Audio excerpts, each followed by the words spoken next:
Hey folks, well, it's getting to be that time of year again, the end of October. Time to rake up all these leaves. Well, not rake them up, that's what we used to do. You know, for years and years, leaves were seen as just a nuisance, something that we needed to get up to keep it from smothering the grass and rake them up, put them on a big tarp, drag them into the woods. We did that for years and years before we knew any better. But, you know, I'm old enough now, you finally realize that life's a learning process. And we learned a lot about the value of leaves through our gardening the past few years. So, we have a lot of leaves on our yard. We have a lot of yard. And believe it or not, virtually all of the leaves that we pick up are going to be consumed over the next gardening season by the earthworms in our raised beds. Now we have about 15 4x8 raised beds, and then we also have perennial gardens, and they will all be covered with leaves this fall, put to bed for the winter, and then come next spring, we'll start the whole cycle over again. And as they consume, well, I'm getting ahead of myself. First of all, I'm going to show you how we chop our leaves and how we pick them up, and we'll bring some of them to the beds and some of them we'll bag up for next season.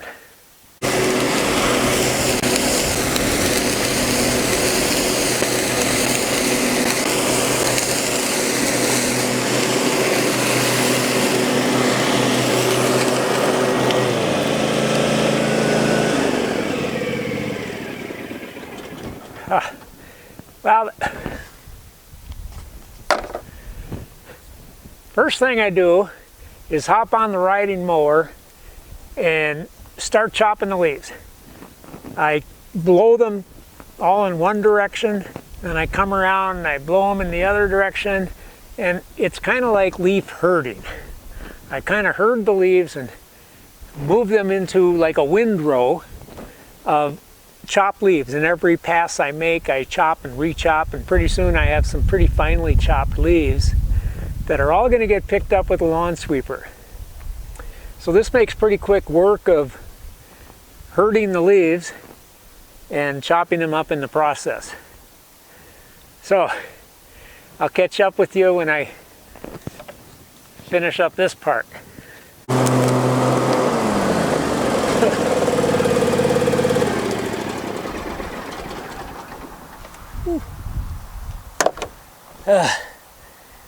Leaf herding is dusty work, but it's actually kind of fun. Very fulfilling, I think. Turning a yard full of leaves into this.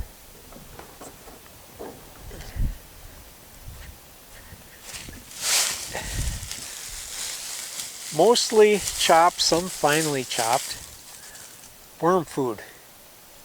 It's the greatest thing for your garden, and it's free, and it's abundant, and it's easy to get. You want to pick a decent day. You want to pick a dry stretch, because these leaves are so much easier to chop up if they're dry and they don't jam up under the mower. But even so, after windrowing leaves, I had sometimes piles like this that I was kind of bulldozing through with the tractor. Now, at that point, with the exhaust coming out in the front here somewhere, you don't want to start a fire.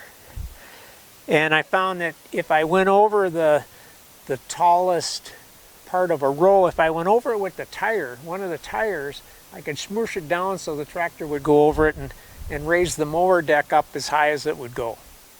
So it takes several passes, but you finally get the leaves, and there's some more over here, all in a nice little windrow, or not that little, but a windrow that we can use the lawn sweeper to pick up. So that's what I'm going to go get next.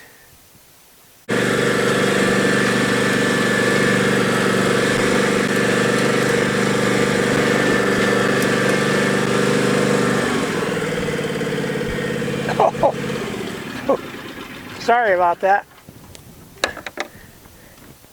Well, it doesn't take many passes to fill the bin on that sweeper, but what a slick way to go. You know, it took me years to figure that out too. The benefits, the virtues of a lawn sweeper. For like 300 bucks. What a labor saver. It enables us to be worm gardeners. Well, that's probably enough for a while here. What a transformation, huh? So basically everything that I picked up so far has gone into bags, and I put them all around our guest cabin as a skirt for the winter. One of those other things that I finally realized is smart to do. It's probably cut our heating bill in half from previous years, because we have to keep this heated whether there's anyone in here or not because of our water line.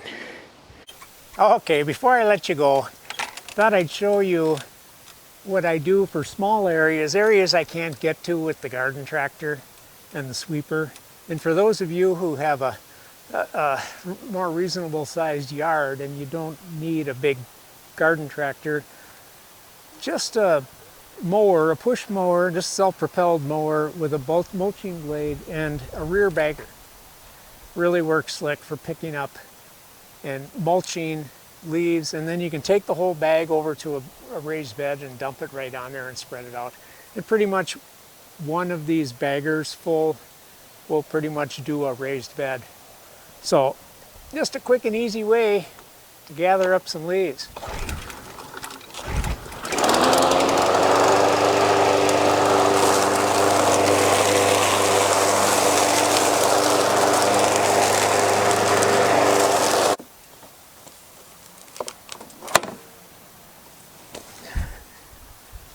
So, you know, it doesn't take long for this to fill up. You go about 20 feet if you got a lot of leaves in the yard before it's full, but it's about the right amount.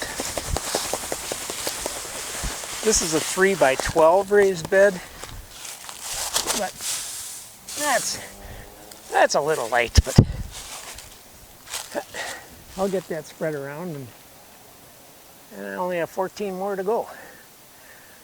Plus Peggy's perennial beds, and tuck those away for the winter. So it's a slick way to go.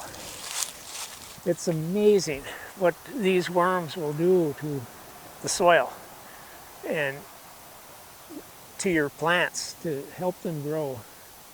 We add no fertilizer other than the chopped leaves. We don't even add compost anymore.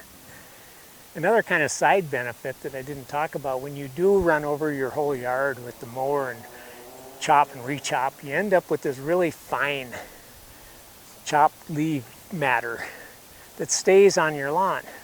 Well, and that's good. That's a good thing, because it's helping your lawn at the same time you're helping your garden.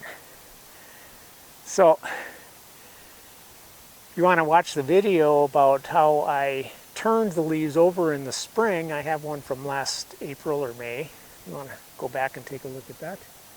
Otherwise, I'm going to tuck these beds, put them to bed for the winter. So, if you'd like to learn more about how we do it, how we grow our plants in living soil created by earthworms that consume a steady diet of chopped leaves.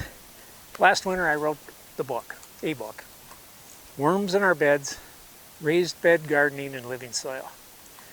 It's a fairly short read, 100-page read, that highlights our methods and a little bit of history and a little bit of information about regenerative type gardening versus organic gardening, that kind of thing. So I'll put a link down below in the description on where you can get this. It's available on Amazon. I think it's $14.95 or something. There's an e-version, about $5. So I guess until next spring with the garden, well, the outdoor garden, and I'll be taking you inside. We're already growing herbs indoors, so we'll talk about our indoor gardening too. But until then, this is Mark again with Backwood Basics.